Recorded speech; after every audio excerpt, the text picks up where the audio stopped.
Please welcome to the program, Brea Grant.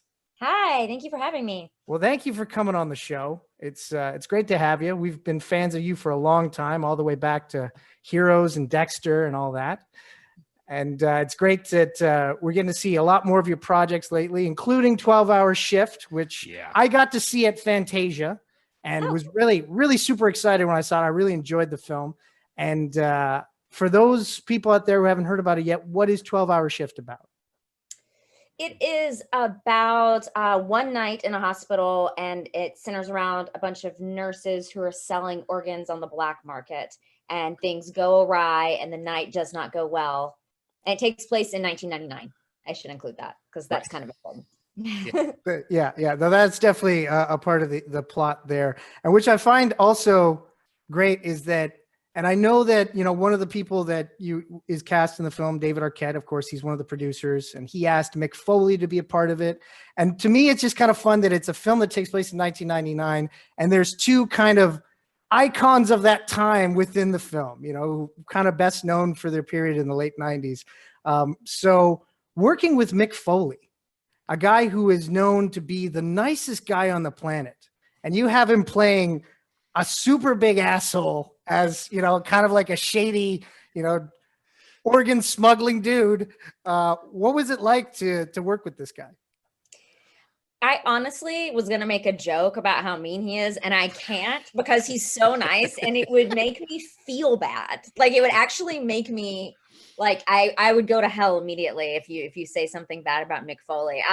He's super sweet, very nice. He flew all the way down to work with us for one day, and we were shooting in a small town in Arkansas. And when you're shooting in a small town, a lot of times people find out where you're shooting or who's there and stuff. And somehow it got around that Mick Foley was there, and people just started showing up with their books, with their merch. They wanted everything signed. So he just sat at a picnic table and just signed all of this stuff for people. Completely nice, a total sweetheart. We really enjoyed having him. Yeah, it's amazing when you look at this film, is like, because you have somebody like that taking, as you said, behind the scenes, taking all of that attention, but on screen, when we get to watch the film, you have so many great performers doing so many great things throughout the movie. When you came to the project, like when all this came together, can you talk about how that all happened for you? Yeah, well, I wrote it also. So, essentially I wrote it a few years ago. I've been getting it to a good spot. And then my producers, I had done a short film with them that I wrote and directed. They liked it. We got along, and they were like, do you have any feature scripts? So I sent them this one. And then, making an indie film is so painful, and this was such not a painful process. So I have to really give them a lot of credit. It's HCT Media. So they decided they wanted to do the movie. Two of them are from Arkansas, and so they wanted to shoot in Arkansas. And then they brought on the Arquettes as producers. And then it kind of fell into place from there. We hired some people we knew, some people we didn't know, based on tapes. And Mick Foley was one of the people that, of course, David knew, and that was really lovely. Yeah. Now, one of the producers on the film, Matt Glass, also the cinematographer, also the composer for the film, also did VFX. So when you have somebody that's that involved and is doing so many hats, does it make it easier as a director because you can convey the vision to one person and he handles all three elements? Yeah, it definitely makes it much easier. I think one, that's just I think people think this is a much bigger movie than it is. I always am like, just look at the credits and you'll realize how few people actually worked on this movie. There's a guy who's unconscious for most of the movie, and that was our sound guy. He's in the movie unconscious, but also was our sound guy. So that's how you get a sense of how small this was. But Matt is actually just he is good at all of those jobs, and he has always done those for his production company. So when I came in, it made sense for him to continue doing those with me. And it actually was great. Because from the very beginning, we were sharing playlists back and forth when we were making the movie. So then when we got to the music, we were kind of on the same page as far as everything went aesthetically. Yes, it was nice. I mean, I'm sure it drove him crazy because I would have notes about color and sound and VFX and music all at the same time. So post for him was a bit of a nightmare because I was constantly sending him. I mean, he's very tired of me. I'll say that. Fair enough. Oh man. Now, also, with this film, it's a great ensemble cast, a lot of great actors in it. And of course, it's what I really like is that it's such a wild story, but the main characters of it, the nurses themselves, feel so grounded in reality. So was that something that you really wanted? You wanted to play those two levels within the film? Yeah, definitely. I mean, Angela Bettis plays the main nurse, Mandy, and she's such a grounded actor generally, but she also just came in with this really strong, grounded character. And I think that allowed us to be wackier and weirder than I ever could have imagined. And then a lot of the supporting characters are people I've known for a long time, and a lot of them are improvisers. So they're jokesters. They come in and they tell jokes and they play with the script and do these wild things. And I ended up keeping a lot of that fun stuff in the movie because I felt like we could get away with it because of Angela and also to an extent Nakia Gambi Turner, who plays the role of Karen. They're both very grounded and very serious, which made the rest of the movie. It meant we could really infuse it with comedy. Yeah, that's the thing. Like when you're watching this film, like going into it, I had read some descriptions before I watched it, and it was like I had this image in my mind of what the type of film I was about to watch was. And then as I'm watching it, I was like, oh, okay, there's a lot more humor. There's a lot more like serious drama going on. And then there's the layers of violence and things that are going on around the story. When you were crafting it, was that always the concept, was to have that kind of like back and forth between all of these different elements? Or was that something that developed because of the cast that you had? No, I mean, I think the script, there wasn't a person that read the script who didn't say that it was funny. Everyone thought it was funny. And Right. I'm almost incapable of writing something that isn't a little funny. Right. I have a lot of humor in everything I do and kind of live my life very humorously. I am so sorry if you can hear these I'm fostering 4 kittens and they're running around my feet right now, crying. This is welcome to Zoom. Welcome to COVID America. Yeah. Yeah, so I mean, everyone kind of, a lot of people signed on because they thought it was so funny. I know, Right. like that was a big draw even for our financiers, was they Right. liked the humor element of it. Because I mean, look, I am a big horror fan. I love horror. I love genre that is very serious and has like a message and and takes itself very seriously. But I also really love a horror comedy. And I think when it comes to like the things that I like to make, and especially at that time in my life, I really wanted to make something that was just fun and a really Right. good time. Of course. And with fun in the middle of the movie, there is a musical sequence that just like, it's one of those things that kind of, sometimes people try to do a musical sequence and it just feels so out of character, but this film, it just works. And I know that was something that wasn't originally planned, that kind of just happened because you had 2 great singers. One, of course, is one of the producers as well. And this kind of just organically happened. How did this first, did you just actually sit there and go, I want to use their voices in this? Yeah, well, I knew I had this montage in the middle, and before we started shooting, since it's set in 1999, I wanted to use like a cool 90s song, and so I contacted all these bands and was like, "Can we use this song, Mr. Beastie Boys or whoever?" And they all said no, or or they were so unaffordable. I even reached out to like some one-hit wonders. I was like, oh, I bet like this person hasn't heard from anybody in a while, and they also were too expensive. So we were there, and I was thinking about it, and there was this really cool chapel location within the church, which in the hospital we were shooting at, and I was like, oh, maybe I should do like a religious song, like a cool religious song. And then knowing I only had Tommy Hobson, who is an amazing singer and an amazing dancer, for about 3 days, I was like, I'm going to use him to the most of his abilities. I'm going to like really push to do everything I can with him, because he was kind of there just as a favor, hanging out with us, and had lines in the movie, but wasn't there for any huge role or anything. But he ended up being this amazing part of the movie. and then Tara Perry, who's my producer and is also in the movie. Both of them sing really well. So we recorded it and shot everything we needed. But the whole time Matt was like, we're never going to actually use this. And then we totally used it in the movie. And I've been telling people, I'm like, look, if you get to the musical sequence and you are not enjoying this movie, you should cut it off, because I think it's really like, you're in for this or you're not in for this.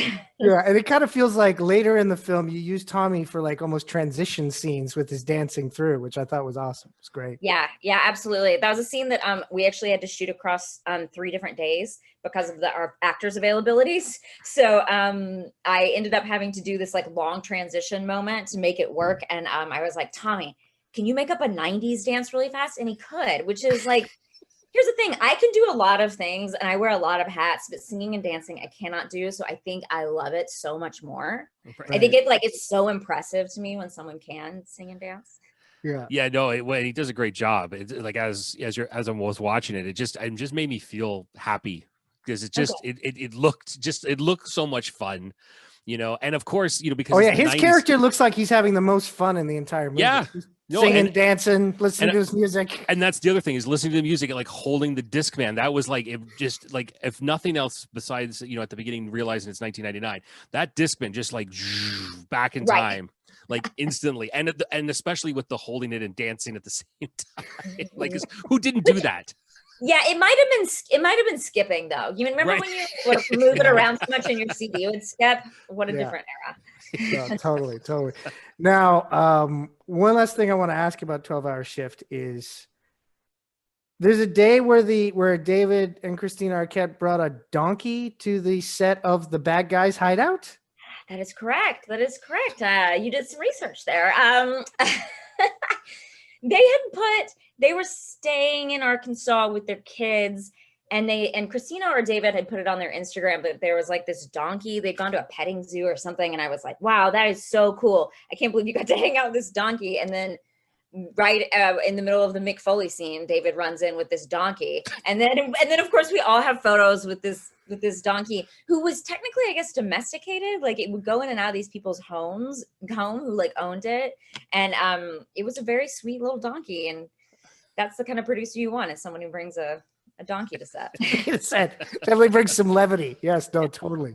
Oh man. But of course, like I mentioned in my intro, that aside from being writer, director, actor, producer, you're also a comic book creator. You've created comics over the past decade. And now you have your first graphic novel, which came out. Isn't it just this week it came out? Yeah, it just came out. Yeah. Tell us about that. Yeah, it's called Mary, and it's about the fictional descendant of Mary Shelley, who feels as though she should be a writer, like her ancestors, and her mother's a writer, and everyone in her family's a writer.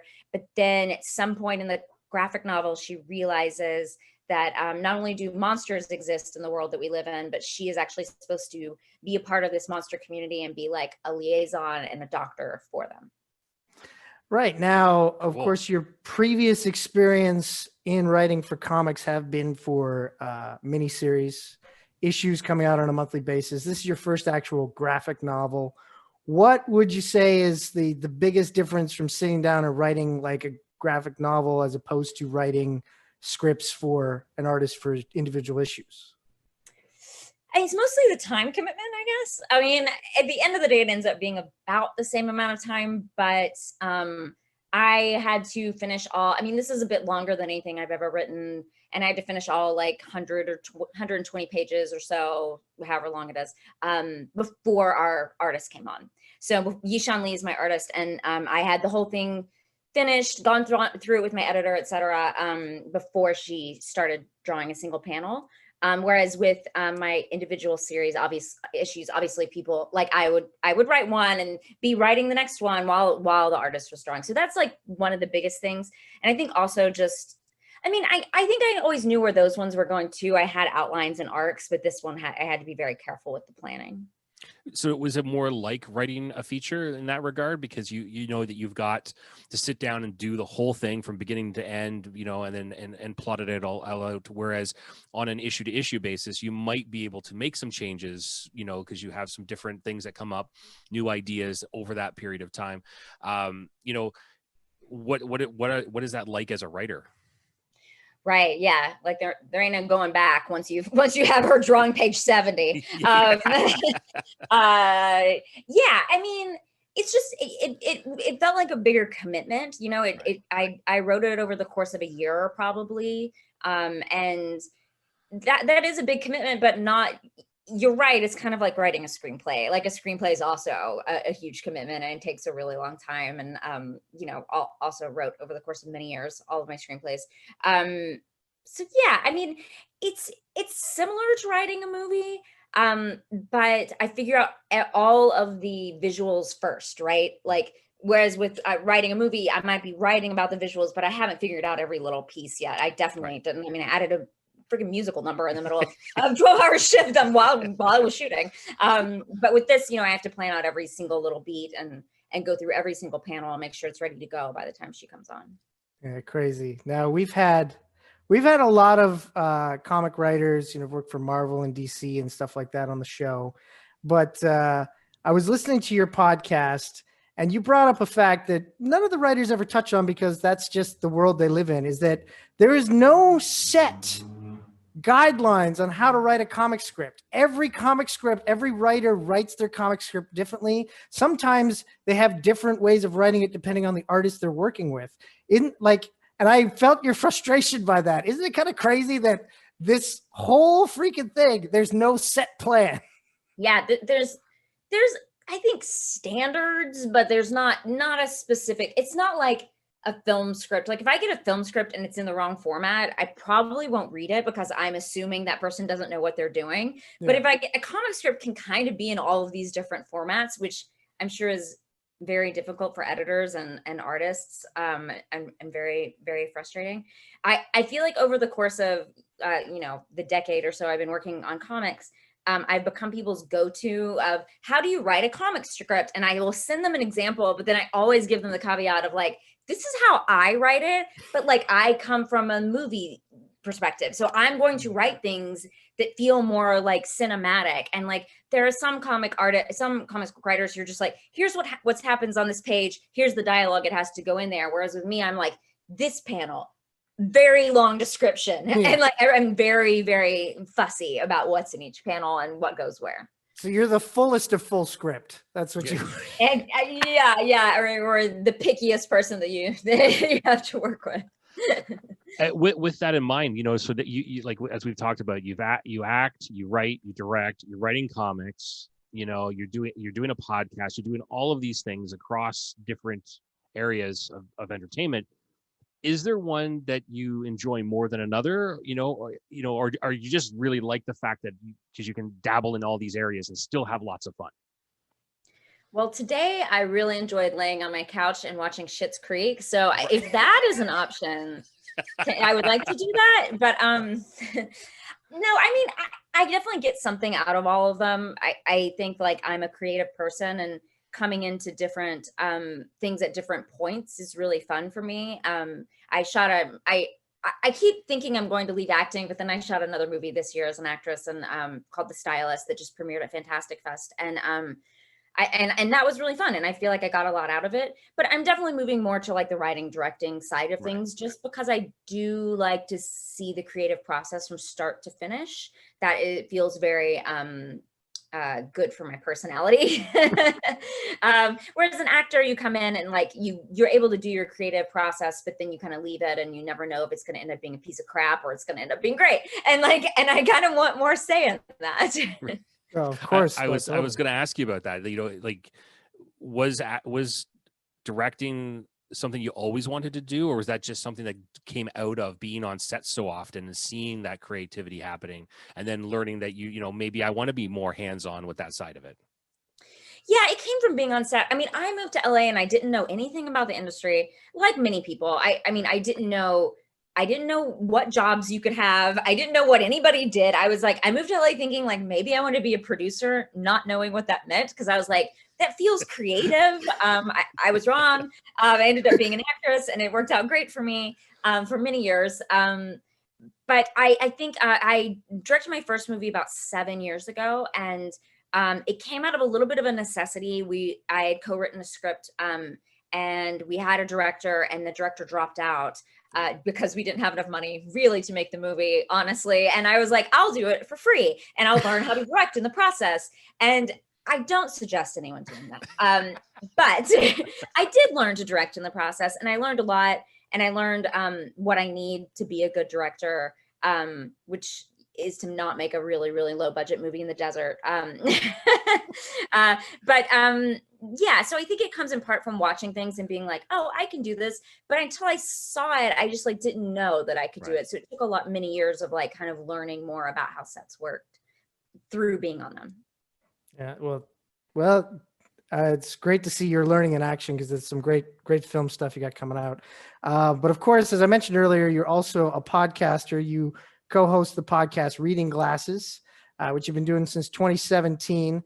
Now, it's interesting because you're a voracious reader, and your podcast doesn't actually focus on specific books, but on the actual act of reading. Is that correct? Yeah, when you say it like that, it sounds wild, but like it's about yes, the act of reading, but also just like the bookish community. I mean, we do everything. We review book lights. We go into different types of books. Like we'll go into specific genres of books. We'll go into like, we do reviews of like the best snack to eat while you're reading. Like we get really, really nerdy. Like if you can imagine nerdy, like push it, and we're way past that.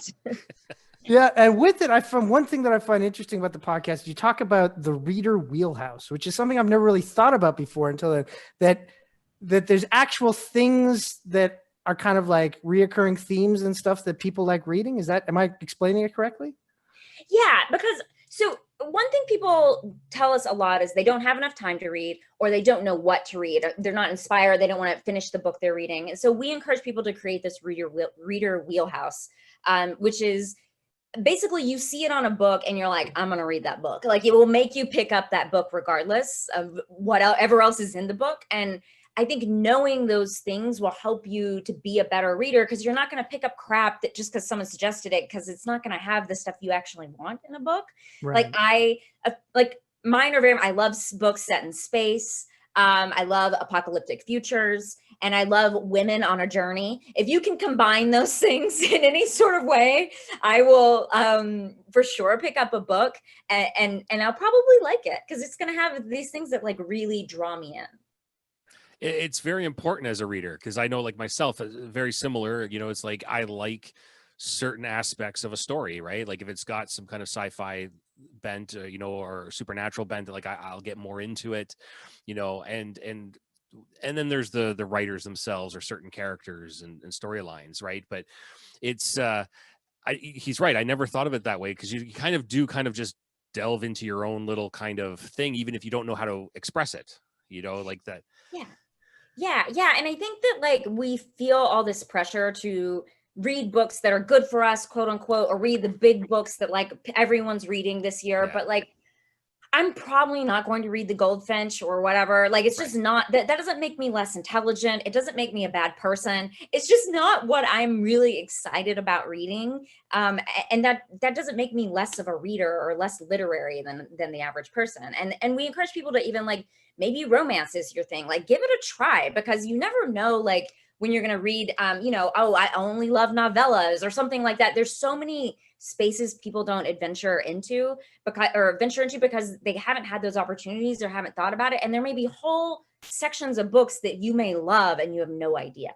Yeah, I used to work with a guy who we had this huge discussion one day, because we were both blown away by the fact that me specifically, because I read fiction, right, primarily, but he only reads nonfiction, and specifically like technical manuals and like the driest of the dry, like as far as I'm concerned.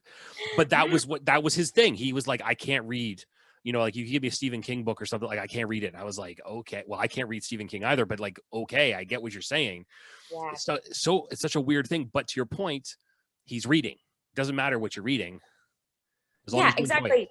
Exactly. And studies have shown that I hate to say studies have shown, but the reading is so good for you. And it reading fiction makes you a far more empathetic person. It improves your language skills. Like there's just so many things about reading that they improve your life. And I think that's our whole thing. We're both very like funny, loud women who cuss a lot. So like, I don't think we're the people you think would have a reading podcast. And I think that also really helps. Yeah. Well, I got to say, funny, loud women who cuss a lot. That's the type of podcast I want to listen to. So that's the perfect.